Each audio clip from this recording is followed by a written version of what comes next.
Okay, so we're back online. We've had a few technical difficulties, haven't we, Kev? Minor. So for those of you listening at home or watching at home, my name is Tom. I am part of the editorial team at Halliday Wine Companion, and I'm very fortunate to be spending my lockdown time with Kevin Glastonbury from Yalumba. He's one of the winemakers at Yalumba. Kev, say hi to the people at home. Hello, everyone.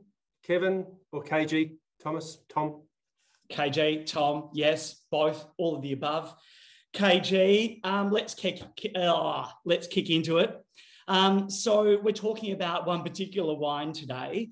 We are talking about a wine that's very close to your heart. It is the latest release of the Caley. So the Caley is one of Yalumba's premium wines. It first launched in 2012. We are now up to the fifth vintage of this wine, the 2016. It is a blend of 71% Coonawarra Cabernet and 29% Barossa Shiraz. Kevin, we're obviously going to try this wine today together virtually. Before we sort of get on to the actual wine and taste the wine and talk about the season and the characteristics, etc., Kevin, I want to, or KG, I should say, sorry, now they're on first name basis. KG, I want to ask you, this is obviously a premium wine. It comes in at $365 a bottle. So what does the premium wine market look like here in Australia? It's an area that we as a company haven't got into before this wine. Once you start talking well over $100 to $150, you're really starting to talk about a very, very, very small part of the wine market in Australia. And this is our first foray into the world of almost luxury goods, if you like. $365, yes, it's a lot of money. Do I go and buy a bottle of this every week? No. But there are people that do, but they're a very, very small part. But it's not only about the retail sale, it's also about having these wines listed in the best restaurants in Australia. We have a culture in Australia of eating and drinking, and eating in the best restaurants, drinking the best wine. Traditionally, those best wines were from overseas. In the last 25 or 30 years, we're seeing so many great Australian super premium wines on our wine lists. And that's where we wanted to pitch the Caley. And we're seeing that. We're seeing it in some great restaurants like Benelong, Key, many others. And that's a driving force. So it's a very small part of the retail market in Australia, very important part. There are some amazing wines at a lot more expensive than this one too. But it's something that we're discovering and learning about, and having a lot of fun making a wine to play in that field. Does that make sense? Yeah. Oh, absolutely. So what are I've got a list of questions I could probably ask you, sure, over the next 10 hours, but we don't have that time. But KG, so what goes into making a premium wine? Like, what warrants the price jump? Yeah, that's, again, you've got the list of all the great questions, haven't you? The fact is, the regional resource of this is quite unusual. So Coonawarra Cabernet blended with Barossa Shiraz. It's 25-year-old Coonawarra Cabernet, which by a lot of people's standards isn't old, but it's our oldest block on our own vineyard, because we've now pulled all the others up and replanted. But it's Coonawarra Cabernet that we own, and by us owning it, we do whatever we need to do to that vineyard to elevate that part of the vineyard to the next level. So that's a lot of viticultural work. There's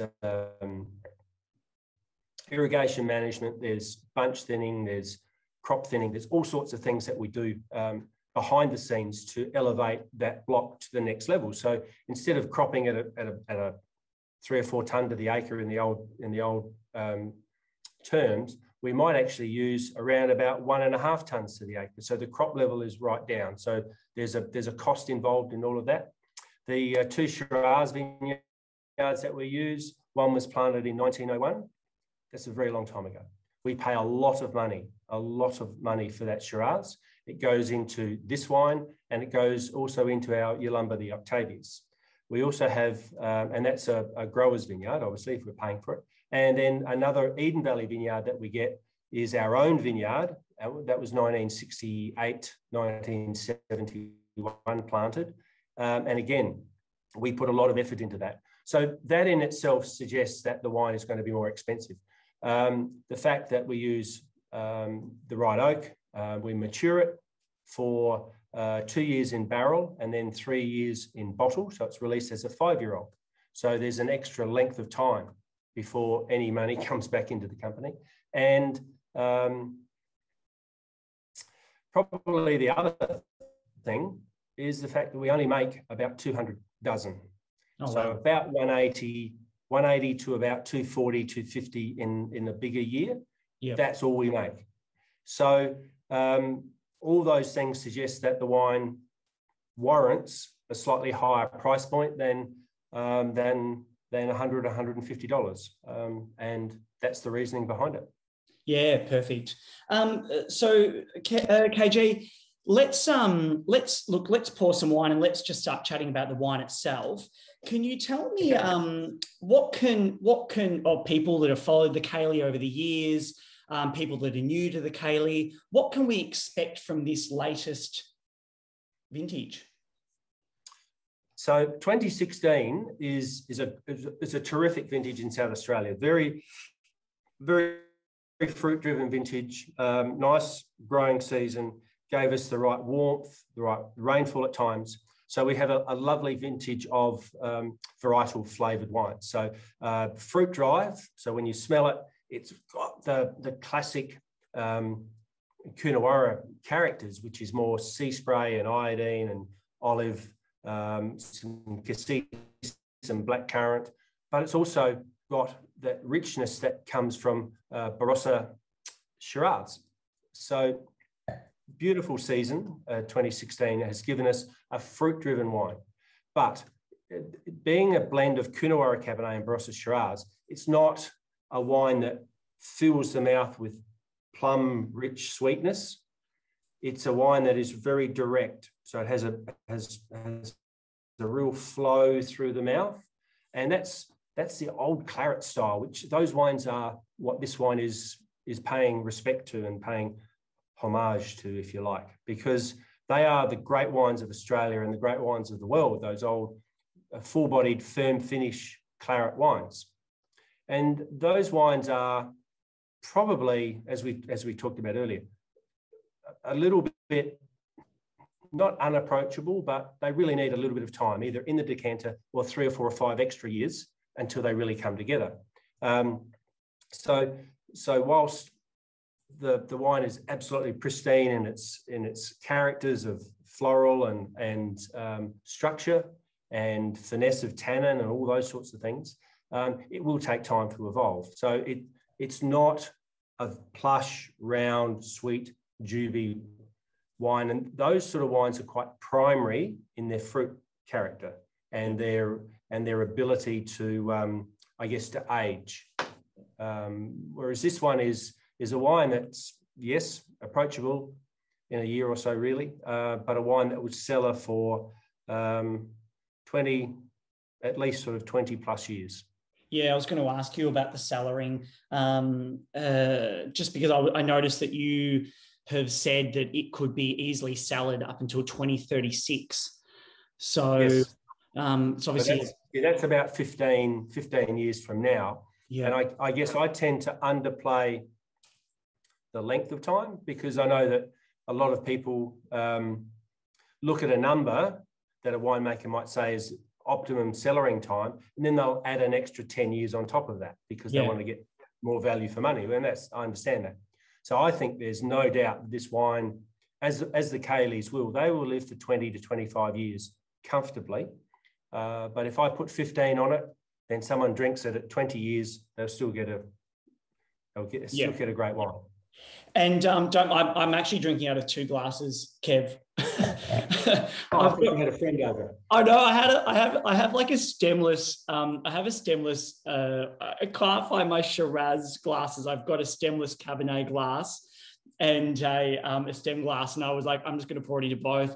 I'm one of those like obsessed people that have every glass for every variety, but I just for the life of me can't find the Shiraz. And I'm drinking out of this one. Yeah. And for your own knowledge, this is the world's first Cabernet Shiraz glass. Yeah, so right. This glass was developed in joint partnership with Riedel. Yeah. Hence, I know about the decanter that you have.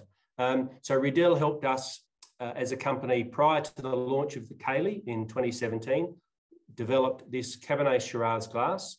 And it's now widely available through Riedel distributors as the worldwide glass for the blend of Cabernet Sauvignon and Shiraz. Yeah, it's beautiful.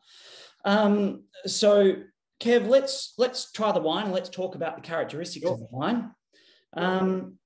So, talk me through it. So, smelling the wine, it's more in that Kirsch. For me, Kirsch and currant, and it's really it's a wine that great Coonawarra Cabernets, certainly from our vineyard, they are not primary fruit driven, as I said earlier. They're more leafy herb, green olive,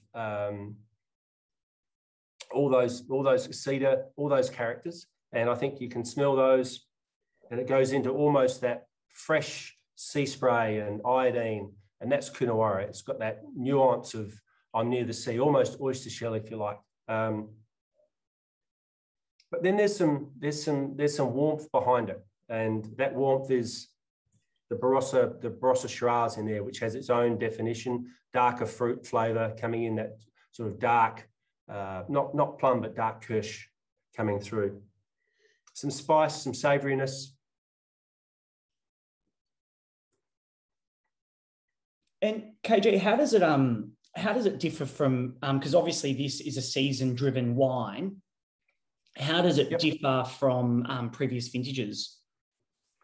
Okay, so in particular, referencing the previous, the 15 was a warmer year, not a lot, it wasn't super hot, but it was a warmer year growing season than 16. And what 15 gave us was a wine that had more definition through the mid palate. So it still had the structure, but it was just a bit more going on in the mid palate, almost that sweeter, really feeling that effect of Shiraz. But then the flow of the tannin was there, but they sort of merged in together to start with, and then they finished with a long tannin. This one doesn't quite have that depth of weight and texture in the mid palate. It's more seamless.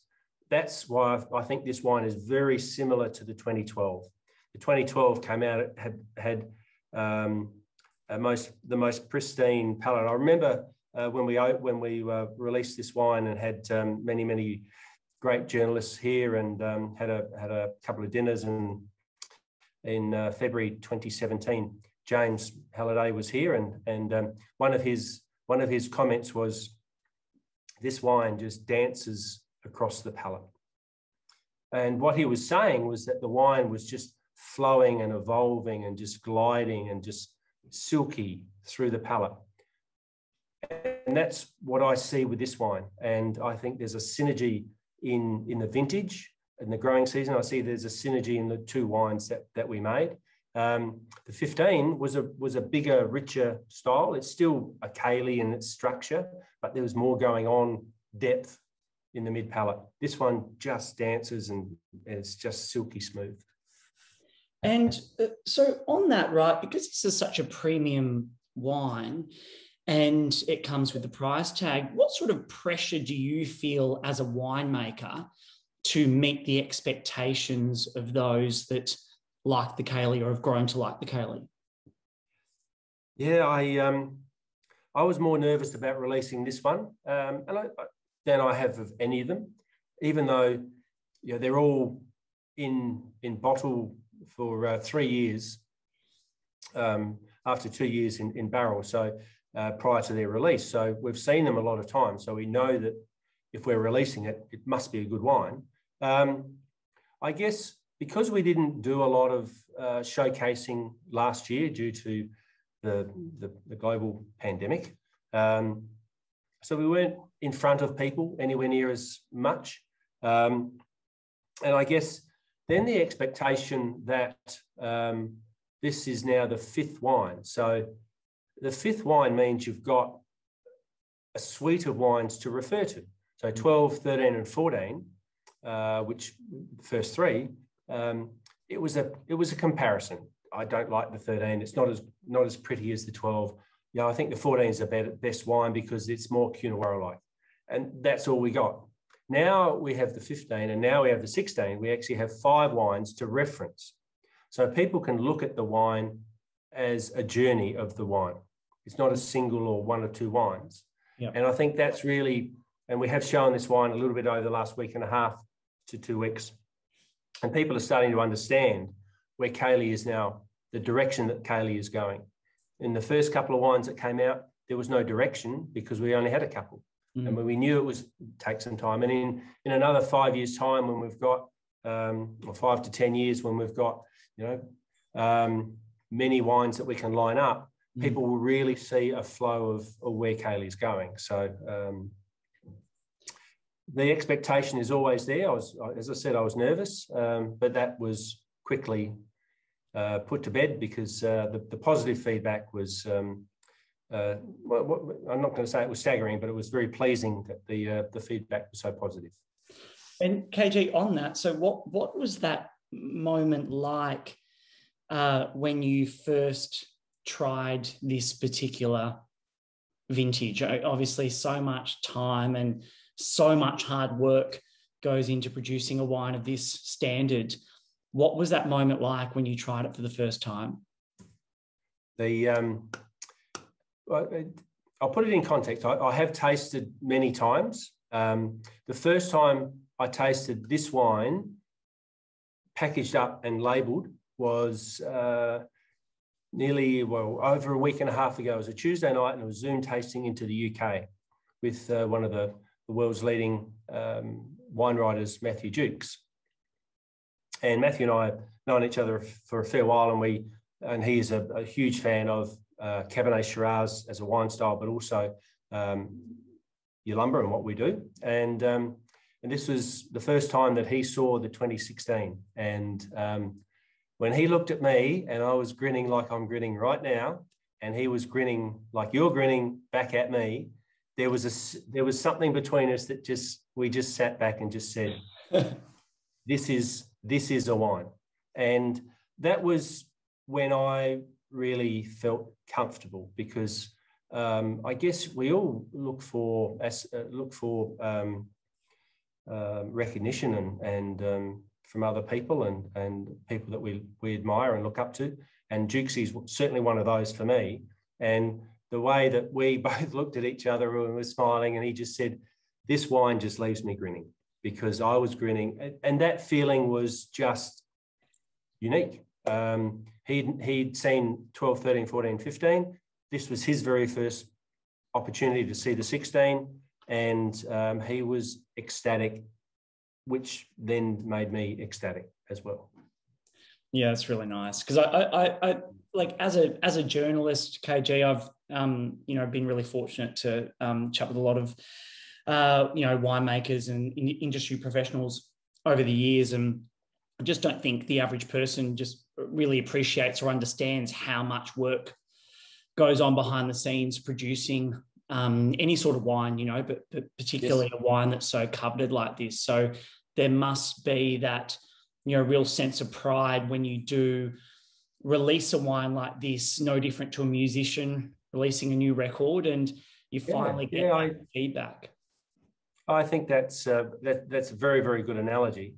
It's also with a wine like this, which is a new wine, it's not only releasing a new vintage of a wine, it's if we go back to 2017, when we first released it, that in itself was 5 years So from 2012 to 2017, when we released the first one, that was a 5-year journey. Here we are another 4 years down the track, releasing the next one, releasing the 5th one. So that's 9 years of my life behind this wine. And we have more to come. So that is reassuring. It's absolutely agree with the analogy, not that I'm a musician, but I can certainly relate to that feeling of putting something out there and being unsure of it, and then people hearing it and just exploding in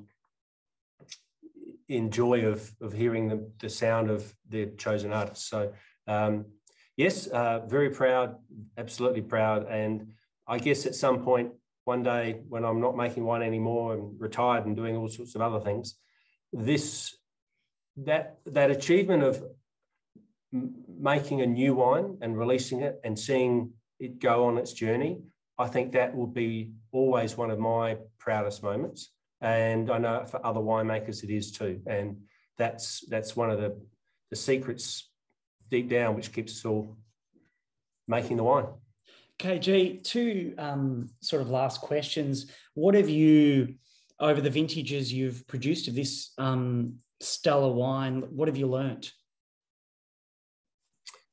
Well, I think what we've learnt is that we pay respect to the vintage. And by that, I mean we celebrate the great things about that vintage. And there's always great things. So if it's a warm year, cool year, all those sorts of things. And so what we're really working hard at behind the scenes in the vineyard is to make sure that we can try and release a wine every year.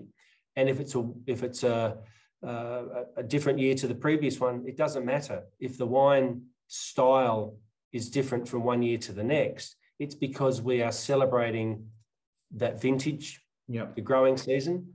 But rest assured, if it's released and it's got the label on it, then it meets our standard. And scores are, we always as winemakers look for high scores, etc. But it's not just about scores; it's also about the words that are written. Some of the great journalists write amazing words about their wine in poetic prose, all sorts of things. That is as important to us because it puts it into context. They'll describe the wine and then they'll give it a great score or an even greater score. So it's a journey. And so speaking of journey, what does the future look like for the Caley? Certainly with our ownership of the Yalumba vineyard and our resource in the Barossa of some great Barossa Shiraz vineyards, we're working very, very hard to release a Caley every single year. We, as I said earlier, we bottle at 2 years or thereabouts. So January, February through to maybe April, May, something like that, as a 2-year-old, and then 3 years in the bottle. But having the wine in the bottle isn't a guarantee that the wine will be released. So my boss, Louisa Rose, who many people will know, and we both taste the wines all the time. So not monthly, but very regularly taste all the wines that we have in bottle. So 17, 18, 19 are in bottle. 20 will go to bottle in November this year. So we're going to bottle a little bit earlier. So whilst they're in the bottle, they're maturing and sitting there, but it doesn't mean that they will be released either now or they could be released in 10 years' time as a museum release. It might just be better for the wine. So what we have to come will be revealed when next year rolls around. Yeah, fabulous. KG, I keep saying Kev, KG. If you call me Kev, Tommy, it's okay. KG, thanks so much for joining us today. We thought that we would try a few of these virtual tastings for our readers at home. And so hopefully we'll probably do many more, and hopefully some more with you in the future. So KG, for people at home, so they know, this new Caley is released on June 1st, which I believe to be, depending on when this video drops, which will probably be on the day of the release, it's out on June 1st, so it's probably out now. And is there any sort of last parting words, KG? Look, I think if you're interested in the upper echelon of icon wines in Australia, this is certainly starting to take a step into that area. It's becoming more widely known every year. It's hard work. We only make, as I said, a couple of 100 dozen, so it's not as though it's a huge volume. It's pretty small, and it's out there. It's available, and there are, as we said, some people will want to drink it because they want to try the new one, etc. More than happy if people do that, but do it under the right conditions of a good 2 or 3 hours in a decanter. But I think the wine will really shine at 7 to 10 or 12 years of age, and then it'll just be sublime drinking for many years after that. Don't be put off by the price point. $365, yes, it's more of it comes in such a great package, and I'm not sure whether you saw it, but oh yes, it comes in a package like this, and the package pulls out, and then there's I haven't got it in there, but there's a booklet that fits inside, and you've got that. So we've gone all out to have a fantastic package, and it is a gift wine as well. So if you're looking for gifting for very, very special occasions, for 50ths, or for somebody who's got you a new job, or whatever it is, you've just got married, or so it's a gift that'll keep on giving for 20 years plus. Yeah, perfect. KG, it's a beautiful wine. So thank you very much for your time today.